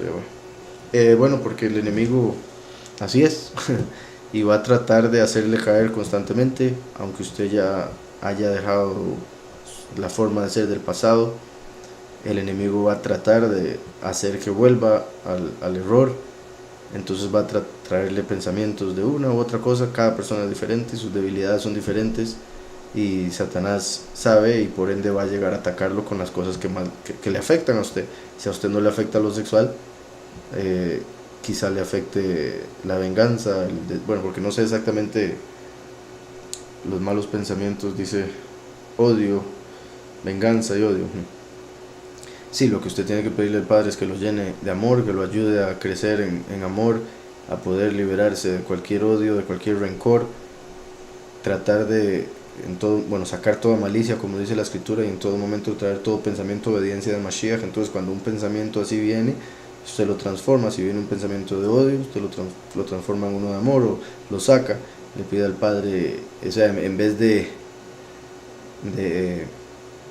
pensar en venganza, le pide al Padre que le ayude a perdonar, que le ayude a amar al enemigo. Entonces aproveche esos momentos para pedirle al Padre lo contrario a lo que el enemigo le está poniendo en la mente, y así va a ir purificando la mente, y después, como dice la Escritura, resistid al enemigo y él se irá de vosotros. Entonces no acepte esos pensamientos, no les dé cabida en su corazón, y eventualmente se van a ir. También entendiendo que el enemigo es así, va a traer dardos, y por eso debemos apagarlos con el escudo de la fe, como dice el libro de Efesios. Entonces, llenarse de fe, llenarse del Todopoderoso, para que cada vez le afecten menos esos pensamientos que el enemigo le mande. Explicar Jueces capítulo 19, versos 15 al 30. ¿Tiene algún mensaje o solo habla de una injusticia hecha? Jueces 19, 15 al 30. Dice: entonces se apartaron del camino y entraron en Gabá para pasar allí la noche, pero se sentaron en la plaza de la ciudad porque no hubo quien los acogiera en su casa para pasar la noche. Y dice: llegó entonces un hombre viejo que venía de su trabajo del campo al anochecer, el cual era de los montes de Efraín y vivía como forastero en Gabá, pues los habitantes de aquel lugar eran hijos de Benjamín. Alzando el viejo los ojos, vio a aquel caminante en la plaza de la ciudad y le dijo: ¿a dónde vas y de dónde vienes? Él respondió: venimos de Belén, de Betlehem de Yahudá, y vamos a la parte más remota de los montes de Efraín, de donde soy. Estuve en Betlehem de Yahudá, pero ahora voy a la casa de Yahweh y no hay quien me reciba en su casa. Tenemos paja y forraje para nuestros asnos, también tenemos pan y vino para mí y para tu siervo y para el criado que está con tu siervo. No nos falta nada. El hombre anciano le dijo entonces: la paz sea contigo, tu necesidad toda quede solamente a mi cargo, con tal que no pases la noche en la plaza. Esta historia es muy poderosa, muy reveladora, y es súper similar a la historia de Sodoma y Gomorra, lo que sucedió cuando los ángeles descendieron a Sodoma y Gomorra y Lot sale para decirles que no se queden en la plaza, por favor, que entren a su casa, él los cuida. Por ende, ese anciano es como Lot, y los dos que vienen ahí vendrían siendo como los dos testigos, los dos ángeles que descendieron a Sodoma y Gomorra. La venida del Hijo del Hombre sería como los días de Lot, y por ende se conecta con este tiempo también. Aquí en este tiempo de Jueces, con esta historia se está revelando que el pueblo de Israel llegó al mismo nivel de pecado que Sodoma y Gomorra. Por eso la historia de Génesis de Sodoma y Gomorra es casi que idéntica a esta historia que sucedió en Israel. Entonces, ahí se muestra que Israel llegó al punto de Sodoma y Gomorra. Por eso en Apocalipsis vemos, en Apocalipsis 11, que los dos testigos son asesinados en el lugar que en sentido espiritual es Sodoma y Egipto, y es Israel. Entonces, además, bueno, es que toda la historia es bastante extensa, son 2 capítulos que se conectan muchísimo, repito, con Sodoma y Gomorra y con la venida de los dos testigos al mundo. Pero nada más voy a leer estos versos y explicar lo que aquí veamos. Los trajo a su casa y dio de comer a sus asnos, se lavaron los pies y comieron y bebieron, pero cuando estaban gozosos los hombres de aquella ciudad, hombres perversos, rodearon la casa, golpearon a la puerta y le dijeron al anciano dueño de la casa: saca al hombre que ha entrado a tu casa para que lo conozcamos. Igual que en el tiempo de Sodoma y Gomorra, querían violar a ese hombre. En hebreo la palabra para sexo no existe porque el hebreo es celestial y en el cielo no hay sexo. Entonces la palabra que se utiliza para referirse a eso es conocer, o sea, en la intimidad. Lo mismo que sucede cuando los hombres de Sodoma y Gomorra quisieron violar a los 2 ángeles que había enviado Yahweh. Dice: salió a su encuentro el dueño de la casa y les dijo: no, hermanos míos, os ruego que no cometáis este mal, puesto que este hombre es mi huésped. No hagáis esta maldad. Aquí está mi hija virgen y la concubina de él. La virgen, voy a continuar mejor. Dice: la virgen y la otra hija, la concubina, representan a las 2 congregaciones, los pocos y los muchos. Obviamente la virgen serían los pocos, la concubina los muchos. Yo os las sacaré ahora, humilladlas y haced con ellas como os parezca, pero no hagáis a este hombre cosa tan infame. Pero ellos no lo quisieron oír, así que el levita tomó a su concubina y la sacó. Ahí vemos que no sacaron a la virgen, sacaron a la concubina, o sea, los muchos. Aquellos hombres entraron a ella, abusaron de ella toda la noche hasta la mañana y la dejaron cuando apuntaba el alba. Ahí eso muestra que los muchos, por seguir la doctrina falsa, como la gran ramera, van a tener que pasar por muerte. Cuando ya amanecía, vino la mujer y cayó delante de la puerta de la casa de aquel hombre donde su soberano estaba hasta que fue de día. Se levantó por la mañana su soberano, abrió las puertas de la casa y salió para seguir su camino, pero allí estaba su concubina tendida delante de la puerta de la casa con las manos sobre el umbral. En lo anterior de la historia se ve que la concubina no era una muy buena mujer, entonces se podría decir en cierta forma que esto fue consecuencia de su pecado, porque en realidad si ella no se hubiera revelado a su marido, no andarían en este momento en ese lugar. Fue porque ella se fue que el marido la fue a buscar, y cuando venían de camino pasaron por ahí y eso sucedió. Pero en el sentido espiritual, repito, es la muestra de cómo Israel llegó al pecado de Sodoma y Gomorra, de tal forma que hay una historia casi que exactamente igual, y ambas historias tienen que ver con la venida de los dos testigos por los dos grupos que forman al pueblo, los pocos y los muchos, representado por la virgen y la concubina. Dice después, el levita le dijo, levántate y vámonos. Pero ella no respondió. Entonces aquel hombre la levantó y echándola sobre su asno se fue a su lugar. Al llegar a su casa tomó un cuchillo echó mano de su concubina, la partió por sus huesos en 12 partes, por las 12 tribus, y la envió por todo el territorio de Israel. Y todo el que veía aquello decía, jamás se ha hecho ni visto tal cosa desde el tiempo en que los hijos de Israel subieron de la tierra de Egipto hasta hoy. Considerad esto, tomad consejo y hablad. Entonces la cortó en pedazos para enviarla a todas las tribus y mostrarles el pecado, el punto al que había llegado Israel. Y eso es como viendo cómo los muchos estarían esparcidos por todos los 4 ángulos de la tierra cuando vayan a ser destruidos por la bestia durante los 30 días de la gran tribulación que vemos en Oseas 5:7. ¿En qué momento matan a los 2 testigos? Mañana, tarde o noche, si es posible pensar en una hora aproximada.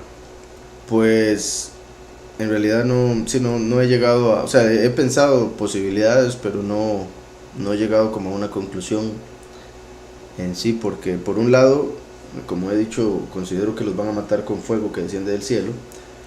Entonces, en parte, uno pensaría que de noche se vería más sorprendente esa muerte. Sin embargo, si es con un rayo de día o de noche, sería sorprendente. Por otro lado, o sea, y me refiero que si es fuego, no de un rayo, sino como se conoce el fuego, de noche tendría un poco de más efecto para las naciones, y el punto es que el falso profeta va a engañar al mundo entero con esa acción, ¿verdad? Con matar a los 2 testigos con fuego del cielo, como Eliyahu hizo descender fuego del cielo para consumir el sacrificio y mostrar que Yahweh es el soberano y no Baal. Por otro lado, la escritura habla del ayuno de Yom Kippur, que es desde tarde a tarde. Entonces, como a los 2 testigos los matan en Yom Kippur, yo pensaría que los matan antes de que llegue la tarde del 10. No creo que los matarían un día antes, o en el sentido de como el ayuno empieza desde la tarde anterior. Entonces consideraría que sucedería similar a como sucedió con Mashiach, que lo agarraron en la noche. Bueno, para que no se malinterprete, los 2 testigos los agarran 10 días antes y los tienen presos por 10 días, después los sacan y los matan. En el caso de Mashiach, lo agarraron en la noche anterior, lo juzgaron durante la mañana, bueno, sí, casi que madrugada, y los sacrificaron temprano en la mañana también. En la tarde ya estaba muerto y lo enterraron antes de que cayera el sol. Entonces, posiblemente algo así, en lo que me refiero a tiempo, porque no los van a enterrar. Van a estar 3 días y medio muertos, después resucitan, ascienden, y como he explicado, sí, considero que, bueno, para resumir toda la respuesta, considero que llegando al atardecer del día 10 del 7º mes, llegando al atardecer sería lo más seguro cuando mueren, porque después estarían 3 días y medio, lo cual nos llevaría, o sea, con el medio, ahí tendríamos hasta el día 11, después 12, 13 y 14, y en cuestión de un día sería que Micael saca a Lucifer del cielo, y este bicho, el dragón, cae a la tierra haciéndose pasar por el Cristo, y el mundo le va a creer, y ahí es donde los escogidos tienen que huir, lo cual cae apenas para Sukkot. Dice aquí, 2 Tesalonicenses 2:8, ¿quién es el inicuo que muere y en qué momento es destruido? Es la abominación desoladora, porque las 2 bestias son echadas vivas y Satanás es encarcelado por 1000 años. la abominación desoladora, el falso Mesías, la imagen de la bestia, el anticristo. Tristemente en el cristianismo confunden a la bestia con el anticristo. Esta pregunta y lo que usted mismo menciona es una muestra de que no pueden ser el mismo, porque la bestia es echado vivo en el lago de fuego. Entonces, ¿cómo puede decir aquí que va a morir? Sería una contradicción. Pero el inicuo es el hijo de perdición, es el falso Mesías, la imagen de la bestia. Pero la bestia misma es echado vivo al lago de fuego. Dice después, ¿por qué el inicio de la última semana sería en el 5998, o sea, 2 años antes del 6000? ¿Por qué no en la mitad de los 7 años, o sea, 3 y medio después que resucitan los 2 testigos, en el momento que se dan las 7 copas, el día de la ira de Yahweh? Porque el sexto sello es cuando cambia el año. El sexto sello vendría siendo cuando inicia el día de Yahweh, como dice ahí mismo en el sexto sello de Apocalipsis 6. Entonces quiere decir que el día de Yahweh empieza antitos, o sea, año y medio antes de que maten a los 2 testigos. El sexto sello vendría siendo el año 6000.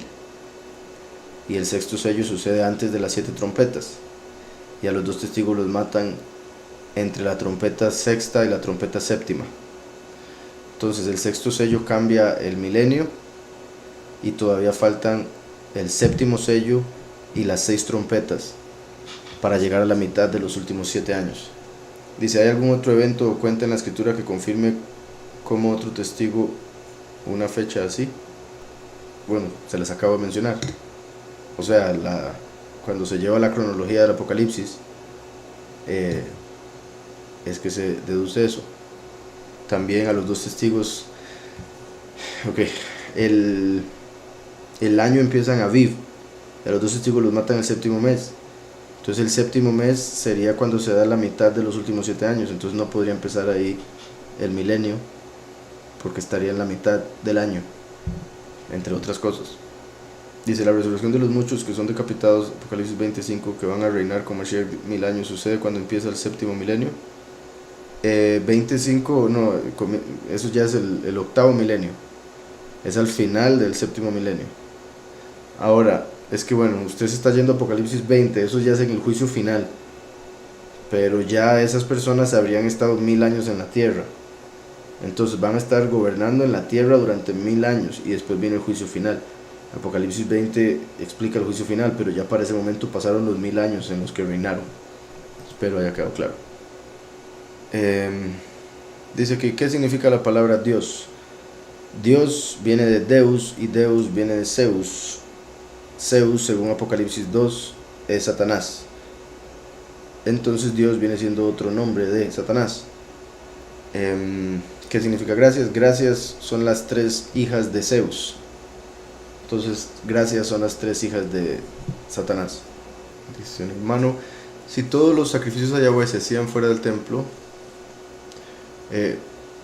bueno, fuera del templo en el sentido del patio, pero el patio en parte era parte de, dice, es probable que a los 2 testigos los maten dentro del templo de Jerusalén, en la plaza central, como burla. La escritura dice en la plaza. Sí, bueno, algunas traducciones ponen en la plaza, otros ponen en la calle. Se refiere como a un espacio grande por donde pasa gente o vehículos. Entonces por eso unas ponen una y las otras otra. Pero sí, o sea, puedo comprender que al leer de esa manera que diga en la plaza, se venga a la mente la plaza que está quizá al frente del muro en Israel, el Kotel, el muro de lamentos. Sin embargo, también, como he explicado, bueno, el templo en realidad no era ahí donde estaba un poquitito más abajo de donde dicen que debería estar. Ahora, cuando decidan construirlo, habrá que ver qué parte van a ocupar, pero eso, o sea, esa plaza sería fuera del templo. Entonces no sé si entiendo muy bien la pregunta, porque esa plaza no quedaría dentro del templo, y usted puso aquí, es probable que a los 2 testigos los maten dentro del templo de Jerusalén. Y en sí, aunque entiendo que lo de la burla, que sería una buena forma de ponerlos como animales de sacrificio, Em, no creo que los judíos ortodoxos, eh, que serían los que estarían trabajando en ese templo cuando se construya, estarían de acuerdo con matar humanos en, en el templo, porque lo verían más bien como algo que rompería sus leyes, no como, o sea, de fijo estarían de acuerdo con matarlos afuera del templo, de eso estarían de fijo de acuerdo, pero no en el sentido de meterlos en el templo que ellos considerarían eh, puro, ¿verdad? Y también dice que ellos, ¿verdad? Donde los maten, ahí van a quedar sus cuerpos por 3 días y medio y todo el mundo los va a poder ver, entonces eso parecería indicar que sería afuera. Además, la vez pasada leíamos, creo que fue en Números, con respecto a un sacrificio, el del Olá, que se hacía fuera del templo, y hablamos de cómo eso parecía indicar lo del fuego que va a consumir a los dos testigos fuera del templo, pero cerca, o sea, en Jerusalén.